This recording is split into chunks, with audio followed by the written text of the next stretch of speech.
सुमति जी, जो वेद की निंदा करते हैं, देवताओं की निंदा करते हैं, संतों की निंदा करते हैं, वैष्णव की निंदा करते हैं, गुरु की निंदा करते हैं, गुरु पर दोष दृष्टि करते हैं, गुरु को वक्र दृष्टि से देखते हैं, क्रोध दृष्टि से, उन सबको यहाँ भयंकर वज्र तुल्य वाले जिनकी चोंच है, ऐसे पक्षी गिरा गिरा करके उनके अंगों को नोचते हैं, जबान, आंख और उनके शरीर के अंगों को। जितने निमेष तक उनके द्वारा ये जिह्वा जनित पाप हुआ है, उतने हजार वर्ष तक उनको पक्षी नोचते हैं। जो नराधम बिना दोष के दो मित्रों में फूट डाल देते हैं, एक दूसरे की चुगली करके, पिता पुत्र स्वजन में भेद पैदा कर देते हैं। और जो पुरोहित, बहुत ध्यान देने योग्य बात, अनुष्ठान का संकल्प लेता लेकिन अनुष्ठान पूर्ण नहीं करता, जजमान को क्या पता। जो पुरोहित जजमान से नियत संख्या ले ली धन और अनुष्ठान पूरा नहीं किया, या जो अपनी माता और पिता का अपमान किया, जो अपनी शरणागत अपने अर्धांग विराजमान पाणी ग्रहण की हुई पत्नी का विविध प्रकार से अपमान और शोषण किया, वो यहाँ आरे से चीरे जाते हैं हजारों वर्ष तक। दिखाया, देखो ये बीच आरे से आराम आराम से एक एक अंग चीरे जाते हैं।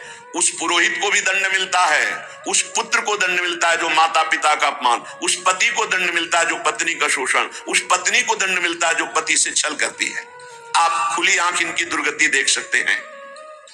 जो दूसरों को कष्ट देने का स्वभाव बना लिया है, बातचीत चेष्टा से कष्ट ही देना है, जो दूसरों की प्रसन्नता में जलते हैं, जो दूसरों की घरों में सोए हुए घरों में आग लगा देते हैं या फसलों में आग लगा देते हैं और उनको प्राणांतक कष्ट देते हैं, उन अधम पापियों को यहाँ जलती हुई आग में जलाया जाता है। तुम देख लो, तपती हुई बालू डालकर उनको भूना जाता है और यहाँ आग में उन्हें जलाया जाता है।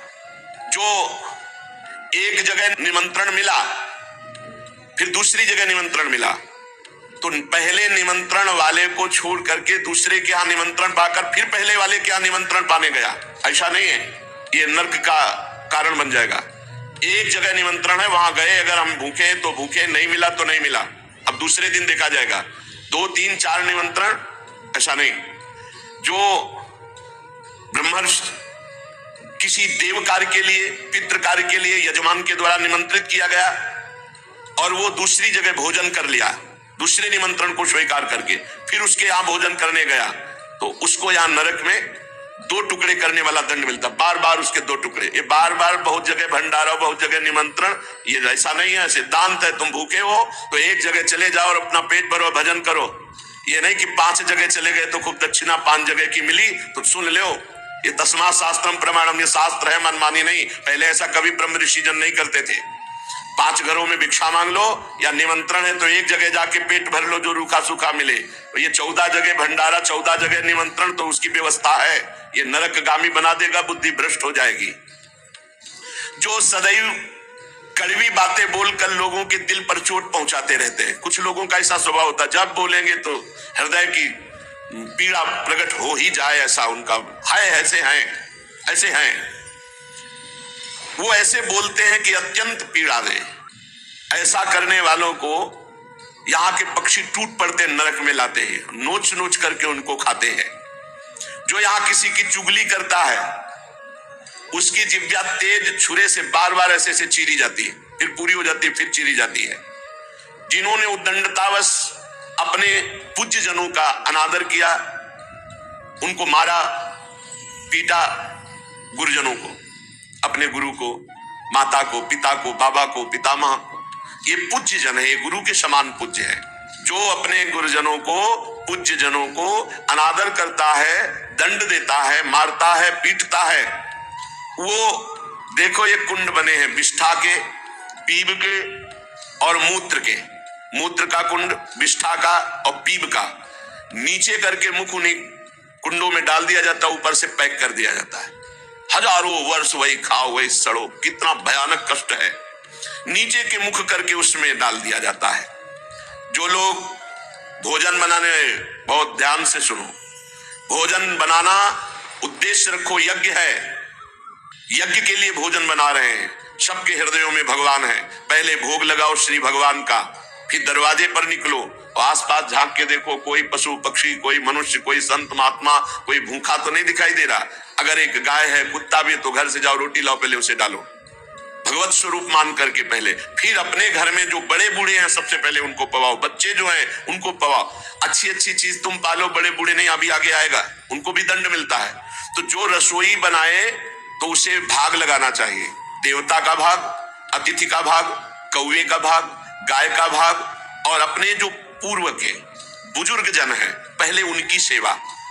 अच्छा, जो भी रसोई बने, भगवान का भोग लगाया, दरवाजे तक गए, अतिथि को देखा, एक गौ के लिए ग्रास निकाला, एक कौवा पक्षी आदि के, जरूर जरूर ये नहीं निकालोगे तो पाप है। गीता जी में कहा जो अपने लिए पका के पाता है वो पाप पाता है।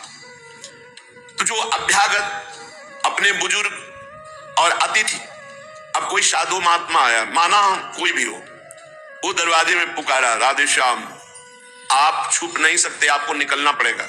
हाँ राधे राधे, क्या चाहिए, क्या सेवा करूं आपकी?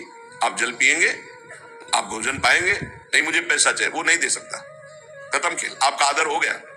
आप मृदु वचन में इतना तो बोल सकते हैं, राधे श्याम, आप इतना बोल सकते हैं, आप जल पिएंगे, आप रोटी पाएंगे, भोजन प्रसाद पाएंगे। नहीं मुझे रुपया चाहिए, नहीं मेरी श्रद्धा नहीं, मैं नहीं दे सकता, सामर्थ्य नहीं है, श्रद्धा नहीं है, कुछ भी आप कह दो उस पे चलेगा, पर आपको निकलना चाहिए। यदि आप छुपे रहे हो, आपके कान में आवाज आई आपके दरवाजे से भिक्षुक वापस जा रहा, तो आपके सुकृत नष्ट हो जाएंगे और आपको पाप लगेगा।